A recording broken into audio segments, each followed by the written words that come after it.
Hello friends, I am Vishal sir back with another part for life process. Today we'll be discussing transportation. Let's go through the text first. We have seen in previous sections that blood transports food, oxygen and waste material in our bodies. In class 9, we learned about blood being a fluid connective tissue. Blood consists of a fluid medium called plasma, in which cells are suspended. So children, the first part that we start for understanding transportation is about the material that transports all the different parts or all the different materials in our body. Here it is blood. And we know that blood is a fluid connective tissue. So blood consists of fluid material called plasma. And in plasma there are cells, red blood cells, white blood cells, even platelets. These are the cells that are present in plasma, and these cells, red blood cells, white blood cells, platelets, transports different material to all the parts of the body or all the cells of the body. Plasma transports food, carbon dioxide and nitrogenous waste in dissolved form. So plasma, which is the liquid form of blood, transports food, carbon dioxide and nitrogenous waste, while oxygen is carried by red blood corpuscles, that means red blood cells. Many other substances like salt are also transported by blood.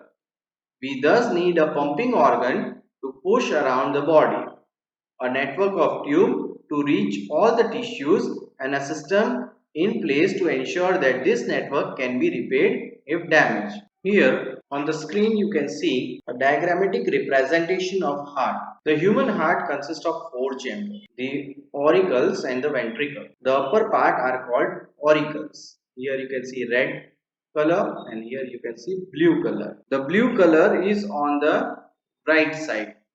So the upper part is called right auricle, lower part is called right ventricle.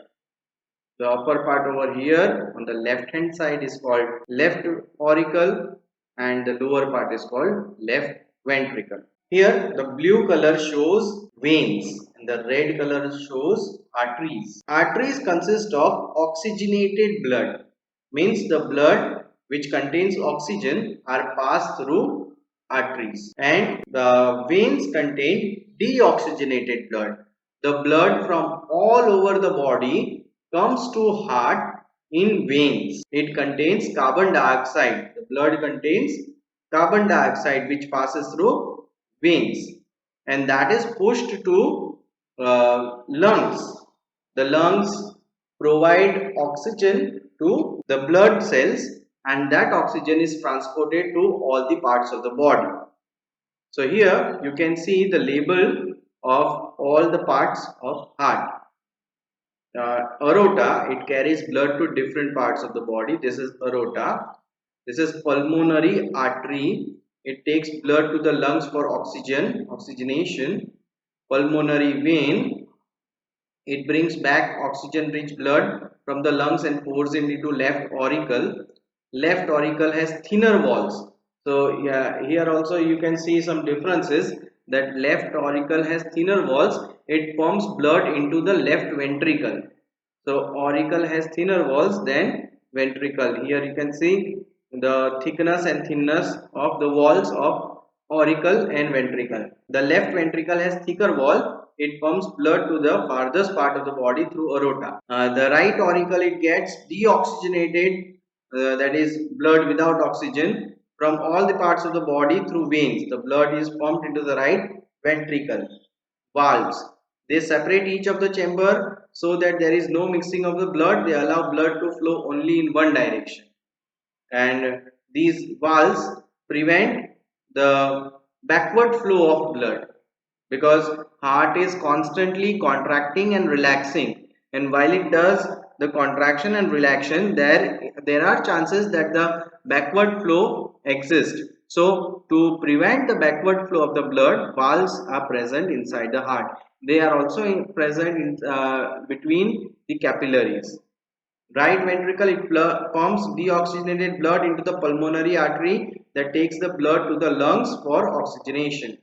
These four chambers work simultaneously. At the same time, they work together. Let's read from the textbook. The heart is a muscular organ which is as big as our fist. Because both oxygen and carbon dioxide have to be transported by the blood, the heart has different chambers to prevent the oxygen-rich blood from mixing with the blood containing carbon dioxide. The chambers are present just to prevent the mixing of oxygenated blood with deoxygenated blood. The carbon dioxide rich blood has to reach lungs to be removed, and the oxygenated blood from the lungs has to be brought back to the heart. This oxygen rich blood is then pumped to the rest of the body. Oxygen rich blood from the lungs comes to the thin walled upper chamber of the heart on the left atrium. So what happens the first? In initial way, oxygen rich blood comes from the lungs to the thin walled upper chamber of the heart on the left atrium. Here you can see the left side contains oxygen rich blood. That blood has come from lungs and it will be transported to other parts of the body. The left atrium relaxes when it is collecting this blood. It then contracts, while the next chamber, the left ventricle, relaxes so that the blood is transferred to it. This contraction and relaxation are done simultaneously. When auricles contract, ventricle relax, and when ventricle contract, auricles relax. When the muscular left ventricle contracts, in its turn, the blood is pumped out to the body. Deoxygenated blood comes from the body to the upper chamber on the right atrium, as it relaxes. The right atrium contracts, the corresponding lower chamber, the left ventricle, dilates. This transfers blood to the right ventricle, which in turn pumps it to the lungs for oxygenation. The same manner, deoxygenated blood comes from the body towards the lungs and relaxes, so the blood enters the auricle, right auricle, and when it contracts, it enters right ventricle, and after entering from right ventricle, it is then again contract, and the blood is transported to lungs. Since ventricle have to pump blood into various organs, they have thicker muscular walls than the arteria do.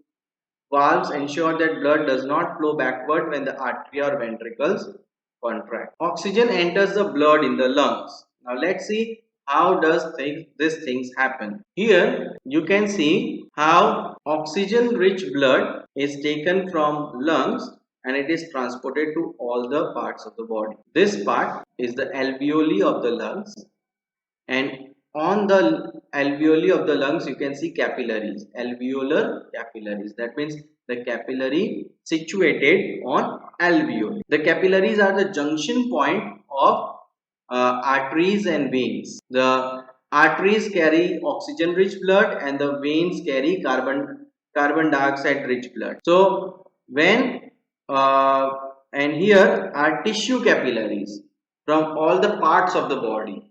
So the blood from here starts to transport itself to heart. The heart then transport it to lungs, where the alveoli exchanges gases with the capillaries. It takes carbon dioxide and gives oxygen to the blood. These capillaries are further junctioned with arteries, and these arteries carry oxygen rich blood to heart, which heart pumps it to different parts of the body. The cells again take that oxygen, it utilizes the oxygen, during which the byproduct formed is carbon dioxide, and this process goes on the entire life. How do we get oxygen? We get oxygen through inhaled air, and while we exhale, carbon dioxide is removed from the body. This way we transport oxygen to the body and carbon dioxide to the atmosphere. Our heart goes double circulation, while in fish it goes only single circulation. How is it double circulation? You see here, the heart comes, the blood comes from lungs to heart. From heart it goes to all the body parts, capillaries, tissue capillaries, then bring it back to the heart again. So heart receives blood two times in mammals, and that is what we call double circulation. Now let's talk about the blood vessels. These blood vessels are the transport path for blood. They are the main vessels are arteries and veins. They are sub-branched into capillaries, and even they have lymphatic system. So these are different blood vessels that transport blood and other nutrients to all the parts of the body. On your screen, if you see properly, you can see blue linings and red linings, red pathways. The blue ones are veins and the red one are arteries. They are sub-branched in capillaries. So if you see properly, the broad path over here is vein. It carries deoxygenated blood, and red part is artery which carry oxygenated blood, and this is heart, four chambered heart. So here you can see one more diagram of better explanation of arteries and veins, and these are capillaries. So arteries and veins are sub-branched into capillaries. Capillary is a network of arteries and veins, and they are connected with each other. They are not separate. So blood, oxygenated rich blood transports from arteries. It comes like this. It goes to all the part of the cell, and then it combines again back to veins, which contains carbon dioxide rich blood, that is deoxygenated blood. Arteries are the vessels which carry blood away from the heart to various organs of the body. Since the blood emerges from the heart under high pressure, the arteries have thick elastic walls. Veins connect the blood from different organs and bring it back to the heart. They do not need thick walls because blood is no longer under pressure. Instead, they have valves. What does veins have? Veins have valves. Maintenance by platelets. So here you can see in the diagram the composition of the blood. You will have the plasma, that is the liquid part of the blood. The platelets look like this. Then you have white blood cells and you have red blood cells. These are the main component of blood. Plasma, the liquid part of the blood, platelets, cell type of cells, and the function of the platelet we will just read in the textbook. Then we have white blood cell which protects our body from pathogenic bacteria and germs, and saves our body from being sick, and red blood cells.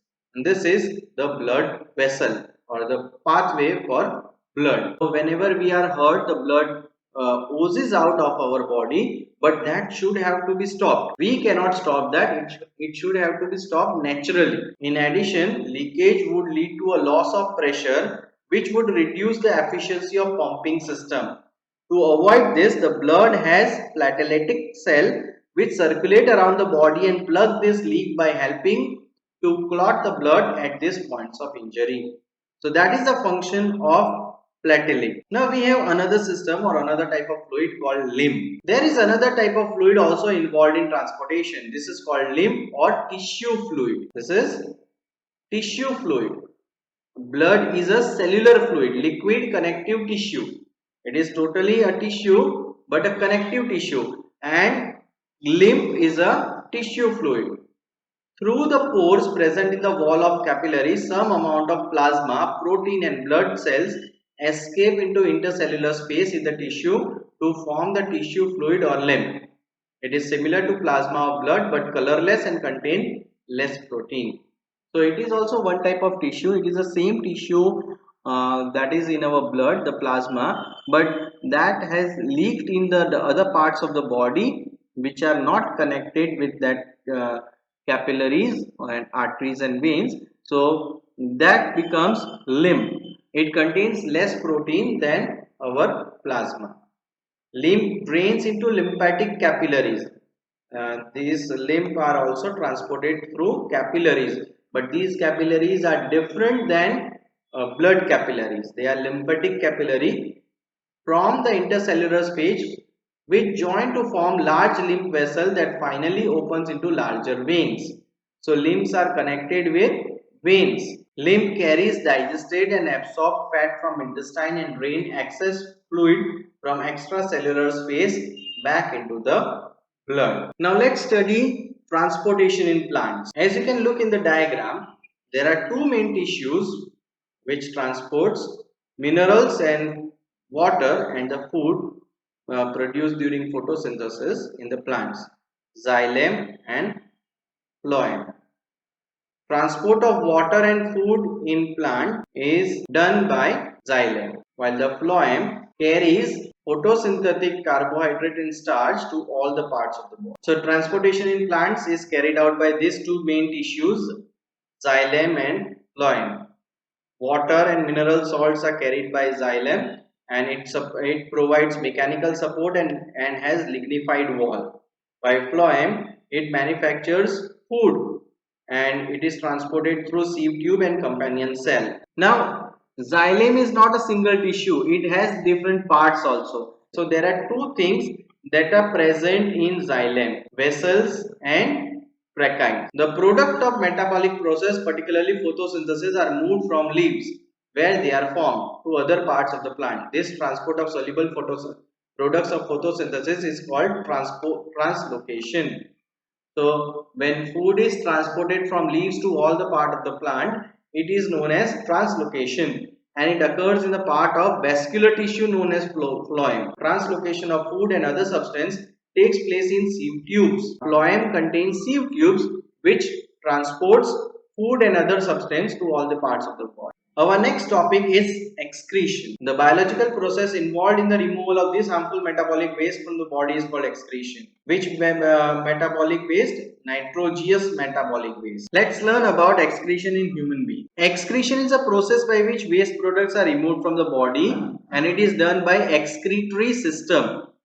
So this system contains kidney, ureter, urinary bladder and urethra. These are the four main parts of excretory system. The blood brings the waste. So see here, the veins and arteries brings the waste. That waste is transported to kidney. The kidney purifies. Here the blood is purified. We have learned about different organs: lungs, heart and now kidneys. Lungs provide oxygen to the blood. Heart pumps the blood, while kidneys purify the blood. So whenever it is asked dash purifies the blood, you should have a general answer that kidneys purify the blood, not the heart, not the lungs. The kidney filter the waste and removes the waste as urine. Urine passes through the ureter in the urinary bladder, and this is the bladder, a collecting bag which collects the waste material drop by drop, and when it is totally filled, it passes out urine through urethra. From the urinary bladder, the urine passes out through urethra. Also, body get rid of salts, urea and water through sweating also. Sweating is also a process by which our harmful substances are thrown out from the body. Skin is also an excretory organ. The diagrammatic representation of what we have read is over here. This is kidney, okay, renal artery and renal vein, urethra and calyces, renal pelvis and renal medulla and renal cortex.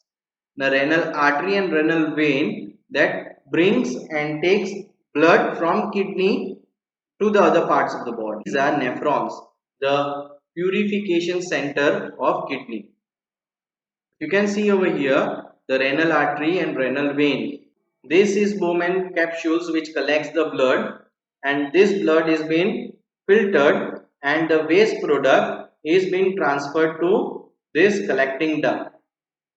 This waste material is transferred to ureter, while the purified blood is again transferred to renal vein, and that is being transported to heart. Blood is purified in kidney. It has glomerulus filters that filters waste material, and it passes through many sub areas of filtration process, and the last filter is being collected in urinary bladder. Excretion in plants. Plants use completely different strategy for excretion than those of animal. Oxygen itself can be thought of as a waste product generated during photosynthesis. They can get rid of excess water by transpiration. For other waste, plant use fact that many of their tissues consist of dead cells and that they can even lose some parts of, such as leaves. Many plant waste products are stored in cellular vacuoles. Waste products may be stored in leaves that fall off. Other waste products are stored as resin and gums, especially in old xylem. Plants also excrete some waste substance in the soil around them. So during exchange of water from roots to other parts, they exchange waste material to the soil also.